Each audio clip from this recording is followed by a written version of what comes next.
Hello friends. हम देखेंगे कि निफ्टी के जो शुक्रवार के टॉप 5 गेनर थे उसका चार्ट।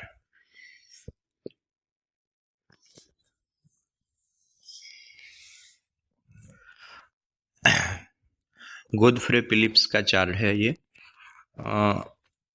1 डे टाइम फ्रेम में हम देखते हैं। आप देख सकते हैं कि कितने नीचे से वो ये सपोर्ट पे ट्रेंड लाइन ले रहा है। इसमें हमने आरएसआई ऐड किया हुआ है। आरएसआई आप देखेंगे कि वीक में देखते हैं।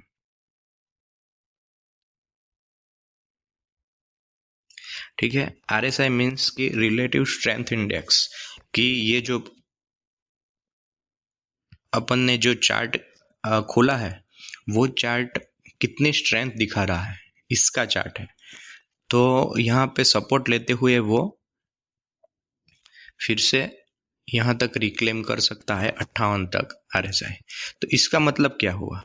इसका मतलब ये है कि जो ये चार्ट है गोदफ्रे फिलिप्स का, उसमें स्ट्रेंथ दिखने को मिल सकती है उसके चार्ट में।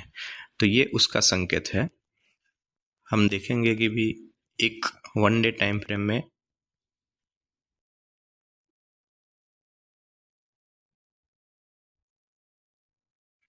देखो ये लाइन क्या मीन्स की कर रही है कि जो शायद यहाँ से जो ब्रेकआउट आए, यहाँ से अभी तक आने वाला नहीं है, लेकिन अगस्त के 5 मीन्स की 5 अगस्त के बाद से आसपास आएगा। यहाँ से ये अगर तोड़ेगा 2500 के आसपास, तो हमें लाइफ टाइम हाई देखने को मिल सकता है फिर से।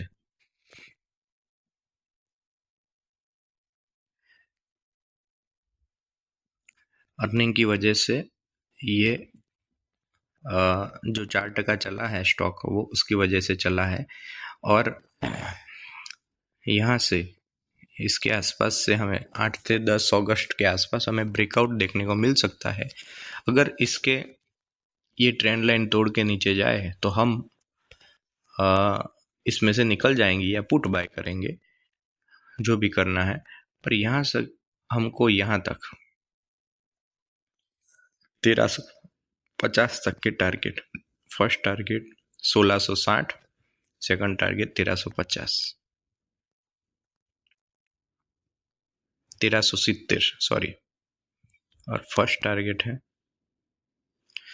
1630 के आसपास। तो वहां तक के टारगेट हमें देखने को मिल सकते हैं। 15 मिनट में देखेंगे। 15 मिनट में देखिए कि जो ये अभी 2-3 दिन से इसका वॉल्यूम कितना हाई है।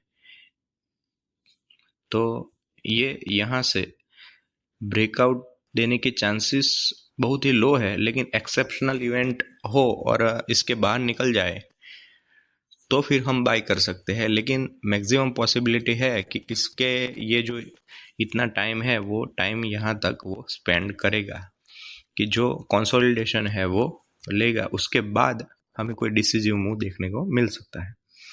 उसके बाद है KPIT टेक, ये भी 5.86% चला है। ये स्टॉक में देखते हैं कि वीकली टाइम फ्रेम में हमने सपोर्ट दिया हुआ है। ये जो स्टॉक है वो चैनल में चलते हैं।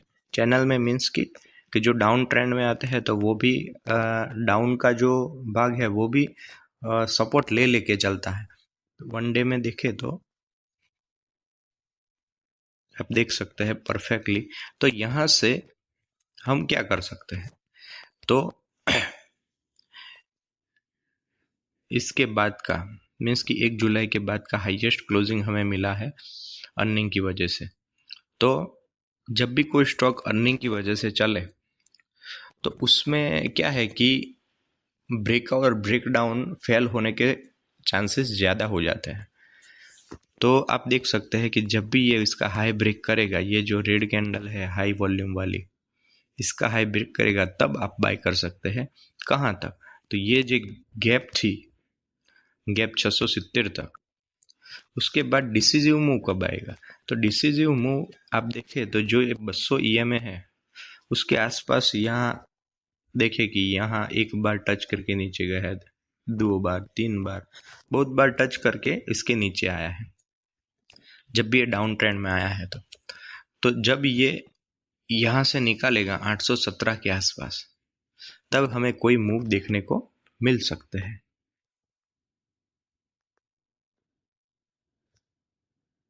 उसके बाद है चार्ट है टाटा एलेक्सी का। टाटा एलेक्सी का चार्ट आप देखें कि ऊपर से बहुत सारा करेक्ट हो चुका है, लगभग टॉप था उसका 8,8800 आसपास, वहाँ से करेक्ट होते हुए RSI में आप देखेंगे कि ब्रेकआउट की तैयारी कर रहा है। RSI मीन्स की स्ट्रेंथ आ सकती है इस चार्ट पे। यहाँ से इसका लो तोड़े, लो तोड़ने की पॉसिबिलिटी बहुत कम है, लेकिन लो तोड़े तो हम सेल तो नहीं कर सकते, लेकिन जब ये चार्ट 100 EMA के ऊपर चलना शुरू करे, या तो आप पहले बाई करना है तो जो इसका लो है, इसका हाई है 3560 3570 के आसपास बाई कर सकते हैं। वहाँ से हमें टारगेट यहाँ तक 4100 4200 के आसपास देखने को मिल सकते हैं। उसके बाद ये क्लेम करेगा ये 4600, वहाँ पे देखेंगे कि भाई क्या हो सकता है। यहाँ पे एक और चीज़ हमें देखने को मिलती है, क्या वीकली टाइम फ्रेम करे तो 2-3 बार ये लाइफ टाइम हाई को ब्रेक करने के लिए गया था, लेकिन वहाँ से वापस आ गया है। तो अगर ये हमने 4600 देखा, वो जो ब्रेक करे तो हमें फिर से लाइफ टाइम क्लेम दिख सकता है टाटा एलेक्सी में। उसके बाद है परसिस्टेंस सिस्टम देखे तो वो भी हमें ब्रेकआउट की तैयारी देखने को मिल सकती है। ये देखिए आप कि RSI में तो वहाँ से स्ट्रेंथ आ सकती है। स्ट्रेंथ यहाँ देखिए कि जो 200 EMA था, तो 200 EMA को टच करके वो कैसे ऊपर चला गया। अब 1 डे टाइम फ्रेम में ये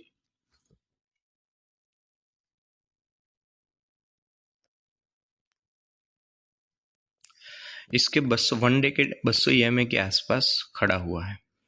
यहाँ से जो ये ब्रेकआउट देता है 5300 के आसपास का, तो हमें यहाँ तक के मीन्स कि 6150 तक के टारगेट देखने को मिल सकते हैं। अगर यहाँ से ये जो इसका लो है मीन्स कि अराउंड 5000, उसको जो तोड़ता है तो हमें नीचे के टारगेट देखने को मिल सकते हैं कि भाई नीचे तक आ सकता है 4350 आसपास। तो आपको जब भी आप ट्रेड करें तो प्रॉपर स्ट्रिक्ट स्टॉप लॉस और टारगेट के हिसाब से करें कि भाई यहाँ से तोड़ेगा तो ही मैं बाई करूँगा। आप फोमो में आके पहले से बाई ना करें। उसके बाद है एस्ट्रल का चार्ट। एस्ट्रल का चार्ट भी बहुत इंटरेस्टिंग है। आप देखें कि कैसे ये जो चैनल है उसके अंदर चल रहा है चार्ट। यहाँ से ऊपर से जो ब्रेक मीन्स की जो नीचे आया था, वहाँ से डिक्रीज होता होता ये इसके पर सपोर्ट लेके ऊपर जाने की कोशिश कर रहा है। यहाँ तक कोशिश की थी, उसके बाद फिर से कोई न्यूज़ आई होगी और मार्केट की वजह से यहाँ तक आ गया। फिर से ये चांसेस है, लेकिन डिसिसिव मूव हमको अभी चांसेस नहीं दे रहा है। वो नवंबर के आसपास लेंगे, लेकिन अगर ये सपोर्ट पे फिर से आए तो हम बाय कर सकते हैं। 1 डे टाइम फ्रेम देखे तो यहाँ से यहाँ तक मीन्स के अराउंड 1523 तक जा सकता है। उसके बाद वहाँ से डाउन ट्रेंड देखने को मिल सकता है 1330 के तक। अगर ये स्टॉक फिर से 1600 के आसपास का हाई ब्रेक करता है तो हम इसे बाई करने का रिस्क ले सकते हैं। इसके जो लास्ट कैंडल होगी, जो बनेगी, इसको ब्रेकआउट करेगी, उसके नीचे हम स्टॉप लॉस रख के बाय कर सकते हैं। अगर ये ब्रेक डाउन दे अथवा यहाँ आए तो इसके नीचे स्टॉप लॉस रख के यहाँ पे बाय कर सकते हैं। अगर ये ट्रेंड लाइन तोड़े तो इसके ऊपर स्टॉप लॉस रख के, जो लास्ट वाली कैंडल होगी वहाँ उसके ऊपर स्टॉप लॉस रख के हम सेल कर सकते हैं। तो आप इसके बाद है ये टॉप लूजर स्टॉक है। थैंक यू दोस्तों, हमने टॉप गेनर जो टॉप 5 थे वो उसका चार्ट देखा। आप ये सिर्फ एजुकेशनल पर्पस के लिए है, आप अपने हिसाब से अपने फाइनेंशियल एडवाइजर को पूछ के अपनी पोजीशन बना सकते हैं। Thank you.